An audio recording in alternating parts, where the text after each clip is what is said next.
एक आदमी है, मैंने अपनी मर्ज़ी से ज़हीर अहमद से शादी की है।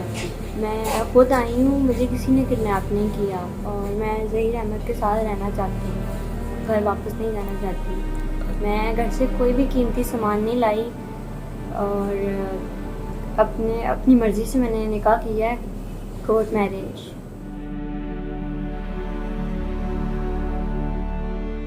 जी नाज़रीन, दुआ ज़हरा का जो केस है उसने एक नया मोड़ इख्तियार कर लिया है, क्योंकि आज सुबह से दुआ ज़हरा की मुख्तलिफ वीडियोज़ सामने आ रही हैं कि दुआ ज़हरा कह रही है कि मैं 18 साल की हूँ। लेकिन आज हम जब वालिद साहब के पास पहुँचे तो वालिद साहब ने मुझे एक बर्थ से ये निकाहनामा अपना दिखाया, उसमें सर्टिफिकेट में कि उसने 16 साल पहले शादी की है। लेकिन उसमें भी अभी भी कोई 20-25 दिन मेरे ख्याल में रहते हैं, क्योंकि 7 मई उसकी शादी हुई थी। तो ये आप देख सकते हैं, ये है उस वालिद साहब का सर्टिफिकेट जिसपे उसने कहा है कि भाई मैंने शादी 16 साल पहले की है, तो मेरी बच्ची 18 साल की कैसे होगी। तो इस वक्त हमारे साथ वालिद साहब भी मौजूद है, क्योंकि इस वक्त कुछ डॉक्यूमेंट्स इनके पास हैं, क्योंकि बर्थ सर्टिफिकेट भी है और उसके अलावा जो पासपोर्ट है वो भी है। पासपोर्ट में भी बाकायदे में अगर आपको दिखाऊं तो पासपोर्ट में भी उसकी जो एज है वो लिखी हुई है, 27 अप्रैल 2008 को उसकी पैदाइश है और उस हिसाब से उसके एज अभी एक दिन रहता है 14 साल होने में। तो 13 साल और उसको हो चुके हैं 13 साल, एक दिन रहता है, उसके बाद ये 14 साल की हो जाएंगे। तो इस वक्त हमारे साथ वालिद साहब मौजूद हैं। सर, एक तो सुबह से एक मुख्तलिफ वीडियोज़ आ रही हैं, दूसरा जो आपका मैंने मुख्तलिफ TV चैनल्स पे बयान देखे कि जिस बच्ची ने इस बच्ची को जो यहाँ से लेके गए वो बंदा भी ज़ाहिर नहीं है, क्योंकि सामने जो बच्चा हम देख रहे हैं उसकी एज भी अभी मुतनाज़ा है। क्योंकि आप क्या कहेंगे, अचानक ऐसे बयानात पे बयानात और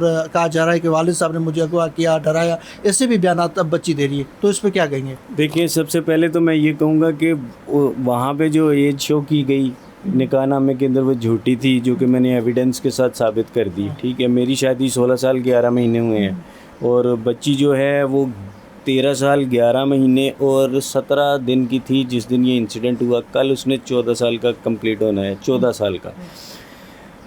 मेरी बच्ची को बज़ाहिर जो ऐसे लग रहा है वर्गला कर ले जाया गया, जिस भी तरीके से उसे वर्गलाया गया वो वर्गला के गई और उसके बाद जो है वो जो ज़हीर नामी लड़का है जिसका निकाहनामे में नाम आया है वो भी मुझे अंडर एज लग रहा है, लेकिन पुलिस उसके बारे में ज़्यादा बेटर इन्वेस्टिगेशन करेगी। बाकी मैं यही कहूँगा, जो बच्ची जो बयान दे रही है वो प्रेशर में दे रही है, क्योंकि बच्ची तो उनकी कस्टडी में है और वो फिल वक्त उससे जो अगर वो अंडर प्रेशर है तो उसे कुछ भी कहलवा सकते हैं। आपने देखा होगा कुछ वीडियोज़ में बच्ची रो भी रही है। तो मैं 100% श्योर हूँ कि बच्ची जो है वो अंडर प्रेशर बयाना दे रही है। मैंने IG साहब से और चीफ मिनिस्टर साहब से मैंने रिक्वेस्ट की थी कि बच्ची को यहाँ लाया जाए, क्योंकि ये बेसिकली यहाँ का केस था। अल-फलाह थाने में ये केस रजिस्टर हुआ था और CIA में ट्रांसफ़र हुआ था। यहाँ लाया जाए और बच्ची को चाइल्ड प्रोटेक्शन ब्यूरो के अंदर दिया जाए। वहाँ पे एक इन्वेस्टिगेशन टीम तश्कील दी जाए और वो इस केस को इन्वेस्टिगेट करे फेयरली। मैं ये कहता हूँ बच्ची को मेरे हवाले भी ना किया जाए, ताकि मेरा इन्फ्लुएंस भी इसमें शामिल ना हो। एक प्रॉपर्ली एक इन्वेस्टिगेट किया जाए ताकि सब सामने आ सके कि ये मैटर क्या हुआ। मैं ये चाहता हूँ कि आज मेरी बेटी के साथ ऐसा हुआ है, खुदा न खास्ता कल किसी और के साथ भी हो सकता है। तो ये इस किस्म के जो गैंग ऐसे काम करते हैं, मैंने इनके ख़िलाफ़ आवाज़ उठाई है और मैं खड़ा हुआ हूँ, स्टैंड लिया है। तो पाकिस्तान में बहुत सारी बच्चियाँ रोज़ाना इस तरह उठती हैं जिनका कोई क्लू नहीं मिलता, कोई निशान नहीं आता। तो मैं चाहता हूँ इसी तरह सब के मामला देखे जाएँ। तो मैंने एक मिसाल बनाई है अपनी पूरी एफ़र्ट्स करके। अब बयान आ रहे हैं कि बच्ची से जो है वालिद साहब लड़ते थे घर में, क्या ऐसा था क्या? देखिए, मैं अभी कह रहा हूँ कि बच्ची से जो मर्ज़ी बयान दिलवा लें, अंडर प्रेशर है, उसको फ़ोर्स किया गया है ऐसे बयानात पे। आप मुझसे नहीं पूछें, इस गली के अंदर जाएं कि घर से पूछें कि बच्ची के बाप का बच्चों के साथ रवैया कैसा था। आपको सब बताएंगे कि मैंने अपनी बच्चियों को शहज़ादियों की तरह पाला। मैं जिस काबिल था मैंने अपनी ख्वाहिशात दबाकर उनकी ख्वाहिशात पूरी की, और हर बाप ऐसे ही करता है। ठीक है, तो मैंने भी ऐसे ही किया। मैंने कभी आज तक उन्हें मारा नहीं, हाथ तो मैंने कभी सोचा भी नहीं लगाने का, क्योंकि बच्चियां हैं। दूसरी चीज़, डांट मैंने कभी डांटा भी नहीं, नाजायज़ तो कभी डांटा भी नहीं। कभी कभी रेयरली ऐसा हो जाए कि यार ये आपने ठीक नहीं किया, वो भी एक तरीके के साथ। ठीक है, हर घर में ऐसा ही होता है। ये बिल्कुल क्योंकि ये बेबुनियाद इल्ज़ाम उनका, वो झूठ पे खड़े हैं और उनका झूठ के पाँव नहीं होते। उन्होंने पहला अपना काम ही झूठ से शुरू किया, 18 साल वाला निकाहनामा बनाया, जो कि मैंने एविडेंस के साथ प्रूव कर दिया कि वो गलत था। अब वो झूठ दर झूठ बोल रहे हैं और बोलते चले जाएंगे, हर 10-15 मिनट बाद उससे कोई बयान दिलवा देंगे। मैं इसीलिए कह रहा हूँ कि बच्ची को यहाँ लाया जाए, उस लड़के से उसे अलग किया जाए और बच्ची को चाइल्ड प्रोटेक्शन में दिया जाए, उसके बाद आपके सामने केस खुल जाएगा कि क्या था। अच्छा, इस हवाले से आपकी कोई बच्ची से इस वक्त बात कराई गई है? जी, मेरी बच्ची से बात नहीं करवाई गई। अच्छा। अभी तक मेरा बच्ची से डायरेक्टली कोई रब्ता नहीं हुआ। मैं जब बच्ची यहाँ आ जाएगी तो उसके बाद चाइल्ड प्रोटेक्शन वाले डेफिनेटली मेरे से भी उसकी बात करवाएंगे।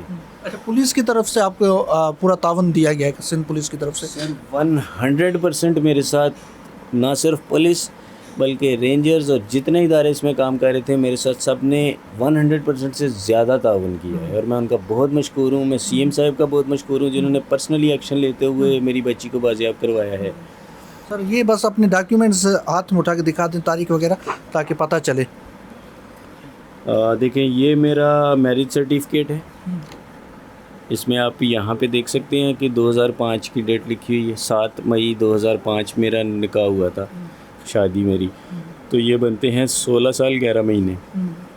ठीक है, ये 16 साल 11 महीने मेरी शादी को हुए हैं। इसके अलावा मैंने ये बेफाम था, ये बच्ची का बेफाम, इसमें उसकी एज लिखी हुई है प्रॉपरली। 27 अप्रैल 2008, कल 27 अप्रैल को वो 14 साल की होगी इंशाल्लाह। अच्छा, उसके बाद ये उसका मैंने पासपोर्ट तक ले लिया क्योंकि मेरे पास डॉक्यूमेंटेशन पूरी थी। ठीक है। अब उनके तमाम बयानात सिर्फ बयानात हैं। देखें, आप जो मर्ज़ी बोलते रहे, जब तक आप प्रूव नहीं, मेरे पास एविडेंस है। आप इसको नादरा के रिकॉर्ड के साथ भी वो कर सकते हैं, मुझे कोई डर नहीं। मैं तो स्टैंड कर रहा हूँ अपनी बातों के ऊपर। मैं जो मेरे पास फैक्ट्स हैं मैं उसके ऊपर खड़ा हूँ और मेरे पास यही फैक्ट्स हैं। वो मुंह से बोल दे कि मैं 100 साल का हूँ तो ऐसे तो नहीं हो जाएगा ना।